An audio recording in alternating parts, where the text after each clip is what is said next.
Voilà, il faut que je me parle. De retour d'un rêve, je suis d'abord surpris de me retrouver couché sur mon lit. Oh! Puis la réalité me revient rapidement. Ah, je tente de la ralentir, de la faire patienter en restant immobile. Car je ne désire pas effaroucher les échos restants de mon songe. Même s'il a été tumultueux et rude, j'ai l'intuition qu'il contient de précieuses richesses à récupérer. En effet, cette nuit, mon inconscient a déterré des valeurs profondément enfuies en moi. Il a mis le doigt sur quelques incohérences que mon conscient, distrait par les affaires courantes du quotidien, n'avait pas remarquées. Il faut dire que parfois, il arrive à cet imbécile de s'acharner à résoudre des problèmes superficiels, voire inexistants, au détriment d'autres si essentiels. Du lourd. Le rêve parle du poids de mon ministère, entre guillemets ministère. Je préfère dire service pour Dieu et les gens, voilà. De mon code d'honneur ninja. Ouais, comment ça, je suis pas ninja? Ben oui, je suis un ninja, je suis un ninja, pas un ninjardin des fois, mais bon. Mais de mon idéal d'excellence en lien avec un avenir incertain. Et voilà. Ah ouais. C'est cet idéal de toujours faire dans l'excellence, sans forcément y arriver, mais vraiment ça, puis en même temps, ben, voilà, l'avenir. Bref. Il est question de bébés, j'ai vu des bébés dans mon rêve, en gestation en moi. Je me dis, wow, quand je vois des bébés, qu'est-ce que ça veut dire? Alors, peut-être c'est une œuvre, c'est peut-être des personnes, des peuples. J'ai des peuples en moi. C'est pas. Je sais, j'ai l'air perché. C'est déjà extraordinaire, vous êtes encore là. Non, mais je sais pas, Dieu a mis des peuples en moi. Des peuples que j'ai à cœur, et puis que je prie pour eux. Puis voilà, je ne sais pas. Je me dis, il faut que ma BD sorte dans leur pays, et puis je me fais des pieds et des mains pour que ça sorte dans leur pays. Bon, enfin bref. Puis aussi, les bébés, ça peut être des valeurs. Et à moins qu'il ne s'agisse de mes propres enfants, de nos propres enfants, je ne les ai pas fait tout seul. Hein. Oui, qui, bien que sortis physiquement de nous, restent ancrés à vie dans nos cœurs. Donc les enfants sortent de nous, mais ne sortent jamais vraiment. Ils restent tout le temps en nous. Bref, il y a comme un malaise. Ça a l'air important, mais yes, je suis content d'avoir l'occasion de le résoudre. Mais ça serait trop bête de laisser quelque chose d'irrésolu influencer d'une quelconque manière cette journée. Et oui, quand tu vis un mauvais rêve, mais c'est une chance de régler un problème. Oh, moi je le vois comme ça. Hein. Je ne prie pas, oh Seigneur, fais que j'ai plus de mauvais rêves. Ça m'est déjà arrivé de prier pour que j'ai un beau rêve, mais ça m'aide, moi, d'avoir des fois des rêves bizarres, parce que j'ai pu régler des choses dans ma vie, des attitudes que j'avais, puis je me dis, ah ouais, c'est vrai, je suis comme ça. Ah, je vais vous parler de mon psy préféré. Délicatement, je vous rappelle que je suis dans le lit, hein, pour ceux qui n'étaient pas là depuis le départ, je suis dans mon lit, je viens de me réveiller. Délicatement, je glisse de la douceur de mon duvet à celle de la forêt, où il fait encore nuit. Tant mieux. Le choc entre sommeil et éveil n'en sera que plus atténué. Oh, quelle belle obscurité! Oh, la pénétrer, c'est comme se réfugier sous les ailes maternelles du Créateur. C'est si bon. Je suis aussi très reconnaissant envers Dieu, ainsi qu'à cette partie de moi qui se révèle par les rêves, pour l'occasion donnée de mettre à jour des choses cachées. En arrivant au sommet de mon sentier, une belle réception m'attend. Je suis accueilli dans une nature florissante, par la naissance d'un jour nouveau. L'horizon rougeoyant regorge de promesses. c'est hyper beau. Quand je pars, il fait nuit, mais quand j'arrive en hauteur dans la forêt, le jour se lève. Ce rayon orange qui fait comme ça, qui passe devant le chemin, et puis tu rentres dedans. Wow. C'est magnifique. Il y a quelque chose dans l'air quand tu te lèves le matin très tôt. C'est comme si Dieu avait versé de l'énergie pour donner la pêche. Il y a un truc comme ça dans le début du jour. Ça ne m'étonnerait pas qu'un jour des scientifiques découvrent que oui, en effet, mais moi je l'ai déjà senti. Si jamais, hein, vous vous rappelez que je vous l'ai déjà dit. Hulk, tu connais? Hulk. Au moment de redescendre du sommet de ce chemin, Jésus me montre un très gros tronc et me dit « Prends-le !» Il y a des troncs qui traînent dans la forêt. C'est beau. Alors franchement, je ne suis pas sûr d'être capable. Mais s'il me demande, c'est que c'est possible. J'ai l'impression d'être un mélange de l'incroyable Hulk et Naruto. Oui, c'est à ce moment-là, au moment où j'écris cette histoire, je suis en train de me faire une série de dessins animés. C'est pour ça, voilà, une petite référence à moi, d'artiste, quoi.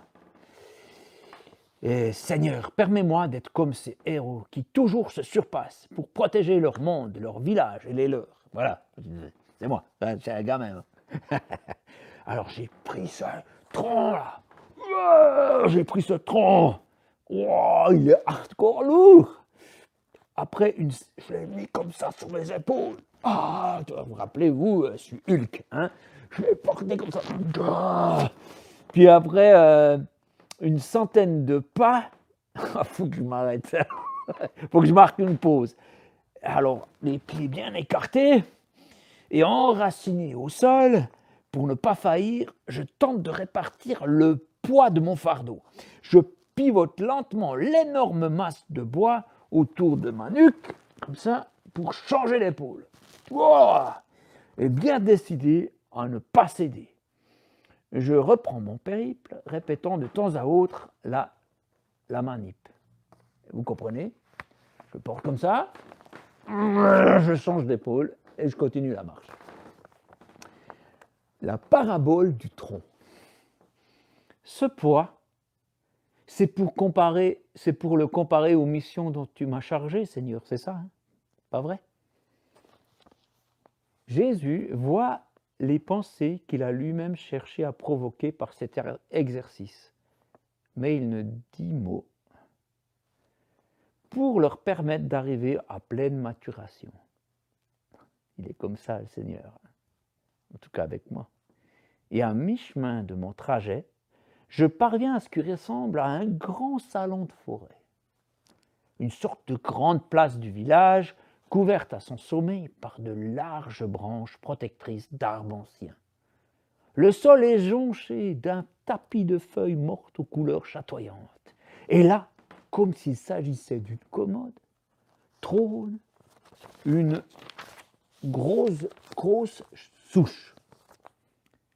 Hein, un arbre qui a été coupé, une souche. Oh. Je décide d'y poser mon fardeau, sans pour autant le lâcher. J'y appuie l'extrémité du tronc pour qu'il tienne debout en équilibre. Ainsi, je n'aurai pas à le soulever depuis le sol. Au moment de repartir, je me comprends. Est-ce que vous me comprenez? Parce que c'est pas évident à expliquer. Hein. Bon, ça m'intéresserait de savoir si on comprend, parce que peut-être il faut que je précise. Ouais, Séverine comprend. Voilà, au moins une. C'est déjà ça. Daniel aussi, voilà. Je pense. Voilà. Alors je me suis dit, vu que je savais que j'allais raconter cette histoire, je vais vous montrer. Alors attention, je recule et là on voit qu'en fait, c'est pas un vrai paysage, mais c'est un dessin. Vous vous êtes douté déjà. Hein. Donc j'ai pris un tronc.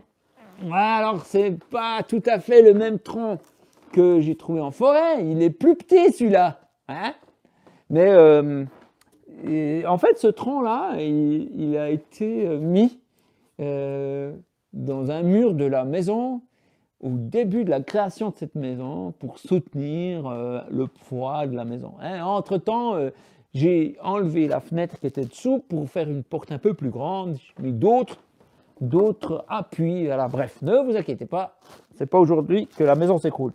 Donc voilà, donc j'avais ce tronc comme ça. Alors voilà. Wesh, comme ça. Vous voyez comment? Alors attends. Après, quand je vous le change d'épaule, oups là, je suis en train de faire tomber le. Bon, ouais, ok. Ok, alors je vais vous montrer. Voilà.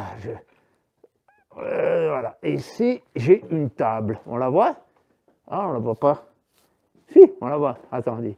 Je pense un peu le. C'est lourd. Voilà. Là, vous voyez la table? Voilà. Alors, je l'ai posé comme ça. Oh là là. Comme ça. Ah ben on ne me voit plus là. Attendez. Oh purée, ce tronc il est énorme. Attends. Oh, j'ai peur qu'il tombe. Est-ce qu'on va assister à un accident en direct? Ok. Wouh. Hop. Ah. Vous êtes là?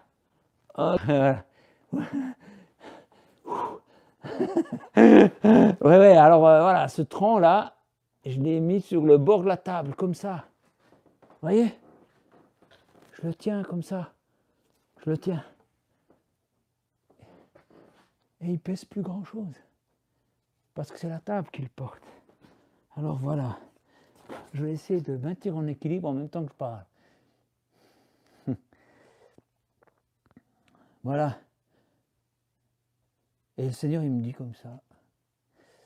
Voilà. C'est comme ça que tu dois traiter les fardeaux que je te confie. Laisse-moi emporter tout le poids, comme le fait si bien cette souche. Bon, ici c'est une table, mais ça marche aussi. Ton rôle à toi, c'est juste de gérer l'équilibre. Regardez, je suis en train de gérer l'équilibre. Je peux porter d'une main. Je ne le porte pas en fait. Je gère l'équilibre pour qu'il reste droit. Il ne devient lourd que lorsque il quitte son équilibre vertical. Si je penche comme ça, il devient lourd. Il devient lourd. Non, on ne voit pas que je penche, mais à peine je pense, ça devient hyper lourd. Wow, voilà. Alors, je continue. Pour parvenir, la simple pression d'un doigt suffit. Alors, je ne vais pas le faire ici, parce que, ouais, quoique, voilà, je l'ai fait avec un doigt. On le voit, mon doigt? Voilà. Je comprends. Et je ressens que cette image me construit, en me stabilisant intimement. Il n'est pas question ici d'effort. Voilà, ouais, ça, si je perds un peu l'équilibre. Il n'est pas question ici d'effort, de force brute, ou encore de souffrance pour y arriver, mais uniquement de savoir laisser le poids de mes missions sur lui seul.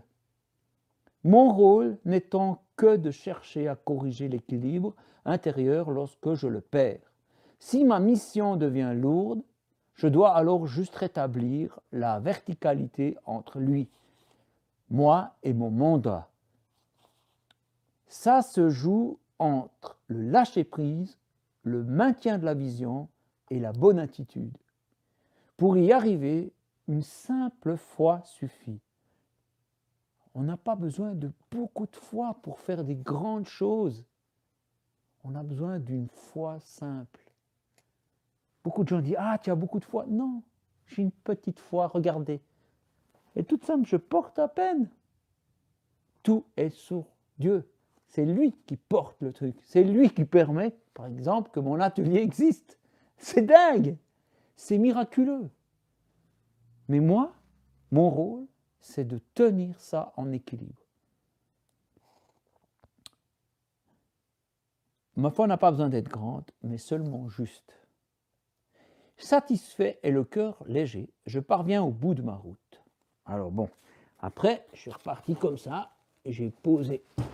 Oh, je suis en train de démonter des trucs. Oh, écoutez, je vais peut-être arrêter l'exemple ici, simplement le poser à terre. Attention, si j'y arrive. Oh là. Hop. Voilà. Oh, purée. Oh, purée.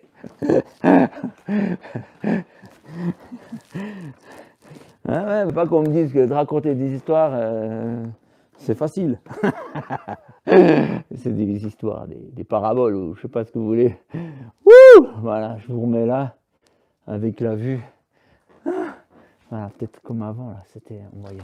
Voilà. Je reviens. Bon, moi j'ai encore des... J'espère que vous avez compris l'histoire. Satisfait, le cœur léger, je parviens au bout de ma route.